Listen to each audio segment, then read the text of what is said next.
नमस्कार विद्यार्थियों, मैं अपने चैनल स्टूडियस स्कॉलर्स में आपका स्वागत करती हूँ। बच्चों, हम कक्षा 10 की हिंदी पढ़ रहे हैं। हमारी पाठ्य पुस्तक का नाम है क्षितिज और क्षितिज के अंतर्गत हम काव्य खंड में देव नामक कवि की कविता पढ़ रहे थे। बच्चों, हमने कवि देव जो कि एक रीतिकालीन कवि थे, उनके बारे में हमने पढ़ा, उनका कृतित्व पढ़ा, उनका जीवन परिचय पढ़ा, उनकी सवैया और दोनों कवित हमने शब्दार्थ और भावार्थ के साथ में पढ़े। बच्चों, जो हमारी पाठ्य पुस्तक क्षितिज है उसमें कुछ कविता और सवैया से संबंधित प्रश्न दिए गए हैं। उन अभ्यास प्रश्नों को आज हम करेंगे।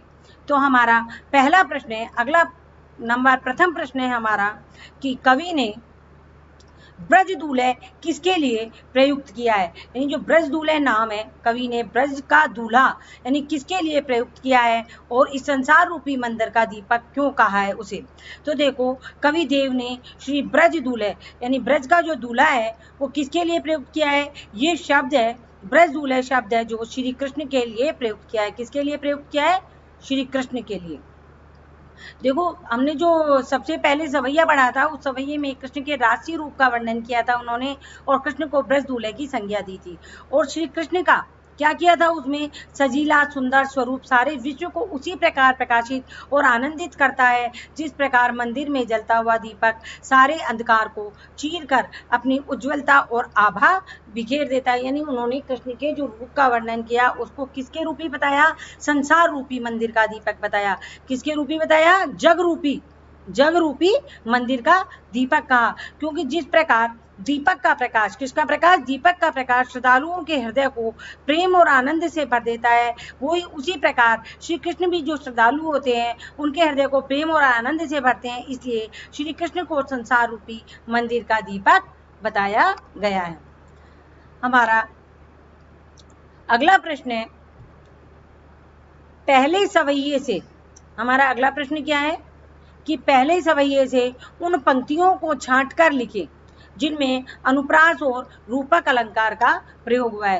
यानी हमको क्या करना है, जो हमारा पहला सवैया था उसमें से उन पंक्तियों को छांट करके लिखना है जिनपे से अनुप्रास और रूपक अलंकारों का प्रयोग हुआ है। तो सबसे पहले हम क्या करेंगे, सबसे पहले हम इसमें से अनुप्रास और रूपक अलंकार और रूपक अलंकारों के उदाहरण देखेंगे। यानी उस सवैये में से हम छांटेंगे कि कौन कौन सी पंक्तियां ऐसी है जिनमें अनुप्रास और रूपक अलंकार आए हैं।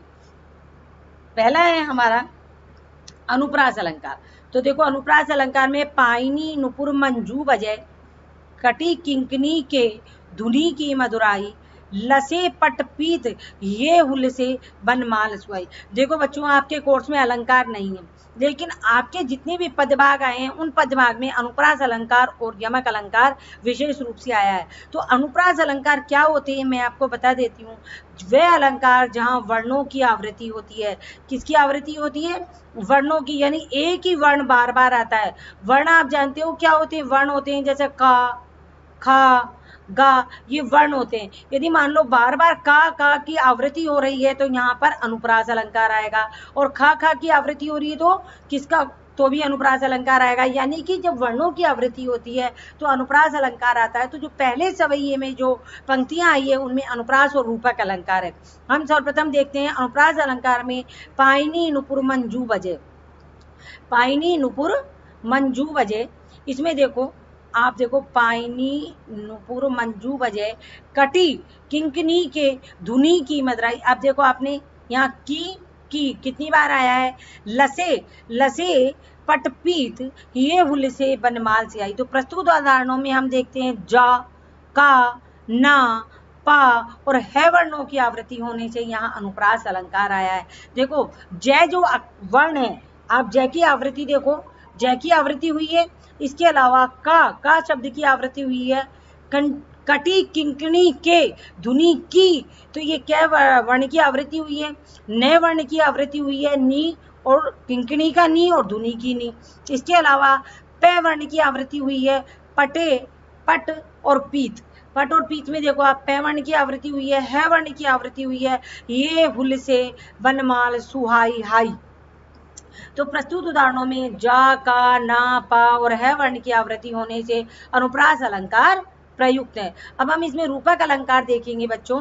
देखो, अगला जो हमारा इसमें अलंकार पूछा है वो है रूपक अलंकार। अब रूपक अलंकार मतलब किसी चीज की उपमा देना या उसका रूप बताना। जैसे मुखचंद क्या है बच्चों, एक सेकंड बच्चों मैं आपको अभी बताती हूँ। इसका रूपक अलंकार का जो उदाहरण है उसमें पहला आया है मुखचंद। क्या है मुखचंद, यानी कि मुख रूपी चंद्रमा। कैसा है, मुख रूपी चंद्रमा। चंद्रमा कैसा है, मुख के समान, यानी राधा के मुख के या कृष्ण के मुख के समान जो चंद्रमा है। दूसरा है जग मंदिर। जग मंदिर का मतलब है जग रूपी मंदिर, यानी संसार रूपी मंदिर। क्या है, संसार रूपी मंदिर। तो देखो जिसमें रूपी यानी कोई चीज किसी के ऊपर आरोपित जहां हो रही है वहां रूपक अलंकार आता है। हमारा अगला प्रश्न है, निम्नलिखित पंक्तियों का काव्य सौंदर्य स्पष्ट कीजिए। ये जो पंक्तियां आई हैं हमारे, ये भी सवैये से ली गई है और इसमें जो पंक्तियां हैं उनका हमको काव्य सौंदर्य बताना है। पाहिनी नुपुर मंजू बजे, कटी किंकनी के धुनी की मधुराई, सांवरे अंग लसे पटपीत, हिये हुल से बनमाल सुहाई। देखो बच्चों ये लिखने में थोड़ा मिसप्रिंट है, ये ल है, यानी बन की फूलों की जो माला होती है। तो पहले हम इसका काव्य सौंदर्य देखेंगे। भाव सौंदर्य वह होता है जिसमें हम इन पंक्तियों का वर्णन करते हैं, यानी पंक्तियों की व्याख्या करते हैं, वो होता है भाव सौंदर्य। लेकिन हम किसका वर्णन कर रहे हैं, काव्य सौंदर्य का। यानी क्या काव्य, कौन से अलंकार आए हैं, क्या नाच सौंदर्य आया है, कौन सा गुण आया है और कौन सा रस आया है। तो प्रस्तुत पंक्तियों की जो भाषा शैली है वो बहुत सरल है और सहज है और रोचक एवं ब्रज भाषा से युक्त है। जो ये पंक्तियां हैं ये ब्रज भाषा से युक्त है और इसमें तद्भव और तत्सम और तद्भव दोनों शब्दों के साथ साथ देशज शब्दों का भी सुंदर प्रयोग हुआ है। यानी तत्सम शब्द भी है इसमें, तत्सम के साथ साथ तद्भव शब्द भी है और देशज जो अपने साधारण बोलचाल के जो शब्द होते हैं वो भी है। कवि ने श्री कृष्ण के सौंदर्य वर्णन में, जो श्री कृष्ण का राशि सौंदर्य वर्णन किया है उसमें श्रृंगार रस का प्रयोग किया है और उसके माधुर्य गुण को सार्थक किया है। यानी कि कवि ने जो कृष्ण का राशि रूप का वर्णन किया है उसमें श्रृंगार रस एवं माधुर्य गुण को बतलाया है। कवि ने नुपुर, नुपुर का अर्थ मैं आपको पूर्व में बता चुकी हूँ, नुपुर का अर्थ पायल भी होता है और नुपुर का अर्थ घुंघरू भी होता है। तो कवि ने नुपुर और किंकनी की धुनी में, धुनी का मतलब आवाज, जब नुपुर की जो आवाज आ रही है और कमर में पहनने वाला जो कर्दनी किंकनी है उसकी जो धुनी, धुनी में नाद सौंदर्य, यानी जो आवाज है वो नाद एक क्या होता है बच्चों, ध्वनि का एक उदाहरण होता है नाद। तो इसमें नाद सौंदर्य का भाव व्यक्त किया है। अब जब आप काव्य अलंकार पढ़ोगे, काव्य शास्त्र पढ़ोगे तो उसमें नाद सौंदर्य के बारे में बताया जाएगा। जो श्रव्य बिंब का प्रतिरूप है, यानी श्रव्य बिंब से मतलब सुनने वाला, जो सुनने वाला बिंब है उसका प्रतिरूप है। जैसे दृश्य बिंब होता है, कोई चीज हम देख करके एकदम आश्चर्यचकित हो जाते हैं और बहुत अच्छा हमको लगता है, उसी प्रकार कंकनी और नुपुर की जब हम आवाज सुनते हैं यानी श्रव्य बिंब का प्रतिरूप हमें हमारे मन में या हमारे दिल दिमाग में बनता है। इन पंक्तियों में अनुप्रास अलंकार की रोचकता है। कौन सा अलंकार है, अनुप्रास अलंकार है। कटी किंकनी के धुनी की मदराई, सांवरे अंगल से पटपीत हिये हुल से बनमाल सहाई। तो कौन सा अलंकार आया है, इनमें वर्णों की आवृत्ति होने से अनुप्रास अलंकार आया है। तो ये काव्य को कैसा बना रहे हैं, प्रभावशाली। अतः काव्य सौंदर्य विलक्षण एवं मनमोक्ता को लिए हुए प्रतीत हो रहा है। अब अगला प्रश्न देखते हैं। हमारा चौथा प्रश्न है, दूसरे कवित्व के आधार पर, यानी जो दूसरा कवित्व है जिसमें किसका वर्णन किया गया है, दूसरे कवित्व में, दूसरे कवित्व मतलब हमारे वसंत ऋतु का जो वर्णन किया गया है बालक वसंत का, उसके आधार पर यह स्पष्ट करे कि ऋतुराज बसंत के बाल रूप का वर्णन परंपरागत बसंत वर्णन से किस प्रकार भिन्न है। देखो जो परंपरागत वसंत का वर्णन किया जाता है उसमें संयोग और वियोग श्रृंगार का वर्णन किया जाता है, लेकिन देव ने अपने इस कवित्व में बसंत को एक बालक बताया है। किसका बालक बताया है, प्रेम के देवता कामदेव का बालक बताया है। तो कवि देव ने क्या किया है, कवि देव ने बसंत ऋतु का परंपरागत वर्णन किया है जिसमें बसंत को संयोग और वियोग का श्रृंगार का सहायक बताया है। कवि ने इस कवित्व में किसका वर्णन किया है, बसंत को कामदेव के नन्हे बालक के रूप में दर्शाया है। मैं पूर्व में भी आपको कवित्व में जो मैंने भावार्थ बताया था उसमें बताया था जो बसंत ऋतु है वो कामदेव का एक बालक है और ये जो बालक बसंत है जो ये बसंत ऋतु रूपी बालक है, इसका झूला क्या है, पेड़ की डालियां हैं, और बिछोना क्या है, नए पत्ते इसके बिछोना है, और फूल क्या है, जो सुंदर सुंदर फूल खिले हुए हैं वो सुंदर झुंगुले। झुंगुले का मतलब मैंने आपको बताया, छोटा जो पतला सा जबला होता है, जो बच्चा ढीला ढीला कपड़ा पहनता है, वस्त्र पहनता है, उसे झुंगुला बताया है। और देखो इसमें मोर, तोता और कोयल बात करते हुए बताए गए हैं, किससे, उस बालक बसंत से। तो प्रकृति द्वारा ही उसकी नजर उतारने का इसमें वर्णन किया गया है। प्रातःकाल जगाने व खिलाने का जो कार्य है, जो दर्शाया गया है, जो सामान्य बालकों की अपेक्षा कुछ अलग ही दिखाई दे रहा है। एक सामान्य बालक किस पर निर्भर करता है, अपने परिवार और अपने माता पिता पर निर्भर करता है, लेकिन यह बालक जो बसंत है वो प्रकृति के लिए ही सब कुछ है। क्या है, वो प्रकृति से ही बना है, इसलिए प्रकृति से ही सब कुछ होने के कारण उससे बातें करने की उसे बातें करने का जो अधिकार है वो भी मोर तोता को है। इसके अलावा उसका झूला भी पेड़ की डालियां है, उसके बिछोने भी पत्ते हैं, और फूल उसके सुंदर झिंगुले के समान वस्त्र है। साथ ही उसे प्रातःकाल जगाने का काम कौन करता है, गुलाब करता है, चुटकी बजा करके। तो बसंत के लिए प्रकृति ही सब कुछ होने से परंपरा से कुछ अलग यहाँ दिखाई दे रहा है। अब हमारा अगला प्रश्न है, 5वां प्रश्न हम देखेंगे, प्रातः ही जगावत।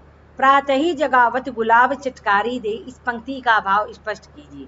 प्रातः ही का अर्थ होता है सुबह सुबह, आपको सबको पता है प्रातः ही का अर्थ क्या होता है, सुबह सुबह। तो प्रस्तुत पंक्ति का भाव है कि प्रतिदिन प्रातःकाल गुलाब के फूल क्या करते हैं, चुटकी बजा बजा कर राजा कामदेव के पुत्र बालक बसंत को जगाते हैं। देखो जब सवेरे बसंत ऋतु में जब गुलाब खिलता है, सुबह सुबह सुनहरी धूप निकलती है, तो जो कली गुलाब की होती है वो अचानक किस रूप में बदल जाती है, फूल के रूप में, और चटक करके वो जब खिलता है तो इस प्रकार लगता है मानो चुटकी बजा करके राजा कामदेव के पुत्र बालक बसंत को वो जगा रहे हैं। अर्थात एक माँ के समान बड़े लाड दुलार का भाव गुलाब के द्वारा इसमें दर्शाया गया है। हमारा अगला प्रश्न है, 6वां प्रश्न है, देखो, चांदनी रात। चांदनी रात की सुंदरता को कवि ने किन किन रूपों में देखा है, कवि देव की कविता के आधार पर उत्तर दीजिए। देखो चांदनी रात की सुंदरता, ये हमारा पहला, माफ कीजिएगा, ये हमारा दूसरा कविता है जिसमें हमने देखा था कि कवि देव ने चांदनी रात की सुंदरता को किस किस रूप में देखा। नंबर 1, सबसे पहले उन्होंने देखा स्फटिक शिला से बने हुए सुंदर भवन के रूप में। सबसे पहले उन्होंने क्या बताया कि चांदनी इस तरह प्रतीत हो रही है मानो स्फटिक पत्थर जो पारदर्शी होता है उसकी शिलाओं से सुंदर भवन आकाश में बन गया है। दूसरा है, चांदनी दही के उमड़ते हुए समुद्र के रूप में दिखाई देती है, यानी दूसरे में चांदनी है जो आकाश में चंद्रमा की चांदनी कैसे दिखाई दे रही है, मानो कि समुद्र में जो है दही की लहरें उमड़ रही है। तीसरा है कि चांदनी कैसी दिखाई दे रही है, वो जो सुंदर भवन स्फटिक का बना हुआ है उसमें दूध के झाग है, उनसे क्या है, उसका आंगन या फर्श बना हुआ है। उस मंदिर का, कौन सा मंदिर, जो कि स्फटिक की शिला से बना हुआ है, उसमें दूध के झाग से वो चांदनी में फर्श बना हुआ है। चौथा दिखाई देता है, चांदनी स्वच्छ निर्मल दर्पण के रूप में दिखाई देती है। कैसी, मैं आपको देखो इसमें एक शब्द आया था आरसी, आरसी का अर्थ होता है यहाँ दर्पण। तो चांदनी कैसी दिखाई देती है, निर्मल दर्पण के रूप में दिखाई देती है, और ये प्रकृति के अद्वितीय और अनूठे उपमान कहे जा सकते हैं। देखो ये कवि की कल्पना ही इतना सब कुछ कर सकती है। हमारा अगला प्रश्न है, प्यारी राधिका को प्रतिबिंब सो लगत चंद। प्रतिबिंब का यहाँ अर्थ है परछाई। इस पंक्ति का भाव स्पष्ट करते बताइए कि इसमें कौन सा अलंकार है। देखो यहाँ हम केवल अलंकार देखेंगे, और सबसे पहले लाइन आप देखो, प्यारी राधिका, राधिका को प्रतिबिंब सो लगत चंद, मेन क्या है यहाँ, चंदा से है। तो प्रस्तुत पंक्ति का पहले हम भाव देखेंगे कि श्री राधा की सुंदरता और उज्ज्वलता किस प्रकार है कि उनके सामने तो चंद्रमा भी तुच्छ और फीका लगता है, यानी राधा का जो मुखमंडल है वो बहुत सुंदर है। चंद्रमा क्या है, चंद्रमा तो मानो राधा के मुख की परछाई है, अर्थात चंद्रमा की सुंदरता राधा के मुख के ऊपर निर्भर है, यानी राधा का जो मुख है वो चंद्रमा से बहुत अधिक सुंदर है। चंद्रमा तो मात्र राधा के मुख की परछाई है। तो यहाँ कौन सा अलंकार होगा, व्यतिरेक अलंकार होगा, क्योंकि इसमें उपमान चंद्रमा, उपमान कौन है, चंद्रमा, और उपमेय कौन है, राधा का मुख। तो राधा के मुख से उपमान चंद्रमा, उपमेय राधा के मुख से उपमान चंद्रमा को कम सुंदर बताया गया है, अर्थात उपमान की विशेषता कम बता करके राधा यानी उपमेय को अधिक महत्व देने से यह कौन सा अलंकार हो गया, व्यतिरेक अलंकार पाया गया। अब हमारा अगला प्रश्न देखो, तीसरा जो कविता है जिसमें शरद पूर्णिमा की चांदनी का वर्णन किया है, उसमें कवि ने चांदनी रात की उज्ज्वलता का वर्णन करने के लिए किन किन उपमानों का प्रयोग किया। देखो हम पहले भी पढ़ चुके हैं इसको, लेकिन हमारी पाठ्य पुस्तक में है इसलिए हम इसको दोबारा देखेंगे। देखो चांदनी रात की उज्ज्वलता का वर्णन करते हुए कवि ने विभिन्न उपमानों का प्रयोग किया है। नंबर 1 स्फटिक शिला यानी पारदर्शी शिला रूपी चांदनी, दही के समुद्र रूपी चांदनी, दूध के झाग के फर्श रूपी चांदनी, दूर तक फैला जो निर्मल दर्पण रूपी चांदनी, सुधा यानी अमृत तुल्य मंदिर रूपी चांदनी, और मलिका का मकरंद यानी मलिका यानी जो सफेद पुष्प होता है उसमें जो परागकण पाए जाते हैं उनके रूप की चांदनी। अब आप देखो आगे इसको, और नवा प्रश्न है हमारा, पठित कविताओं के आधार पर कवि देव की काव्यगत विशेषताएं बतानी है। देखो बच्चों ये बहुत ही जरूरी और इम्पोर्टेंट प्रश्न है। जो हमने 3 कविताएं जो हमने पढ़ा उनका सबसे पहले सवैया और फिर उनके 2 कविता पढ़े, उनमें उनकी क्या काव्यगत विशेषताएं आई है उसके बारे में हम जानेंगे। मैं पूर्व में भी बता चुकी हूँ कि देव थे जो कि दरबारी कवि थे। कैसे कवि थे? दरबारी कवि थे, और दरबारी कवि होने के अनुसार उन्होंने अपनी कविताओं में अलंकारों का विशेष करके प्रयोग किया है। तो देखो कवि देव मुख्य रूप से दरबारी कवि थे और उनका मुख्य उद्देश्य था अपनी कविताओं से अपने आश्रयदाताओं का मनोरंजन करना। यही कारण है कि उनकी कविताओं में वैभव विलास यानी बहुत भोग विलास, वैभव विलास और राशि सौंदर्य के चित्र खींचे गए हैं। तो इन कविताओं में वर्णित काव्य सौंदर्य इस प्रकार है।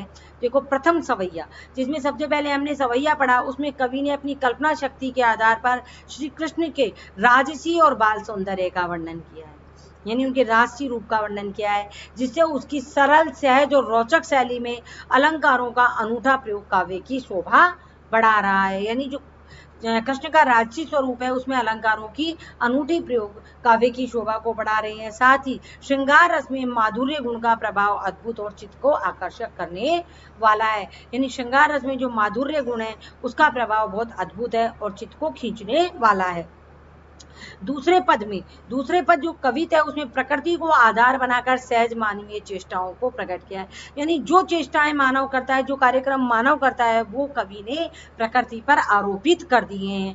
ये जो मानवीकरण अलंकार का इसमें बहुत सुंदर प्रयोग हुआ है। साथ ही ब्रज भाषा की सहजता के साथ मधुर और कोमल संगीतात्मकता भी दिखाई दे रही है, यानी गाने योग्य पद है। जो तीसरा पद है उस तीसरे पद में क्या है? चांदनी रात का बड़ा ही आकर्षक चित्रण किया गया है। यानी चंद्रमा की जो चांदनी है उसका बहुत सुंदर चित्रण है। उसमें विभिन्न उपमानों को आधार बना करके प्रकृति का वर्णन किया गया है। यानी चांदनी किस प्रकार दिखाई दे रही है, स्फटिक के पत्थर की भांति, दही के समुद्र की भांति, दूध के फेन की भांति, और जो हम पुष्प है, कौन सा पुष्प है? मलिका के पुष्प के मकरंद की भांति। तो इससे क्या हो रहा है? इससे उपमा अलंकार का एक सुंदर प्रयोग दृष्टव्य हो रहा है, यानी दिखाई दे रहा है। और यहाँ इसके साथ ही तत्सम, तद्भव व देशज शब्दों का प्रयोग लाक्षणिक एवं विशेष है। देखो ब्रज भाषा को थोड़ा यहाँ देव ने क्लिष्ट कर दिया है। रीतिकाल के जितने भी कवि थे उन्होंने अपनी भाषा को उच्च स्तर तक पहुंचाया और अपने काव्य को थोड़ा कठिन बना दिया, जबकि भक्ति काल के जो कवि थे उन्होंने अपना जो काव्य था वो जन भाषा के नजदीक रखा। लेकिन रीतिकालीन कवि क्या थे? ये दरबारी कवि थे, इसलिए इन्होंने अपनी भाषा को क्या किया? थोड़ा क्लिष्ट कर दिया। चौथा है कवि देव ने यहाँ कवित और सवैया छंदों का सार्थक प्रयोग किया। ये जो कवित और सवैया है दोनों छंदों के रूप में आए हैं और छंद को आप कक्षा 12 में जाकर के पढ़ेंगे।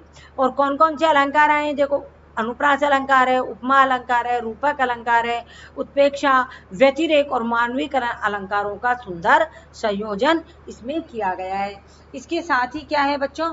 इसके साथ ही कवि क्या है? प्रकृति चित्रण में क्या है? बहुत ही सिद्धहस्त है। कैसे है सिद्धहस्त? मतलब आपने देखा प्रकृति का कितना सुंदर चित्रण क्या है।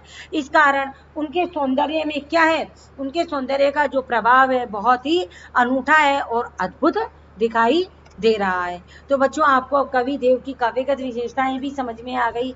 आज हमारा देखो बच्चों हमने जो ये देव कवि थे इनका आज हमने एक सवैया और दोनों कवित और उसके साथ हमारी पाठ्य पुस्तक के जितने भी प्रश्न थे उन सबको आज हमने बिल्कुल समझ करके और अच्छे से कर लिए हैं। बच्चों आपको अगर ये वीडियो पसंद आया तो आप इसको लाइक कीजिए, शेयर कीजिए, सब्सक्राइब कीजिए, और आपको कोई भी डाउट हो तो आप मेरे से कमेंट बॉक्स में लिख करके पूछ सकते हैं। धन्यवाद बच्चों। अब हम अगले वीडियो में बच्चों आपको सूर्यकांत त्रिपाठी निराला की एक नई कविता आपको पढ़ाएंगे। धन्यवाद बच्चों।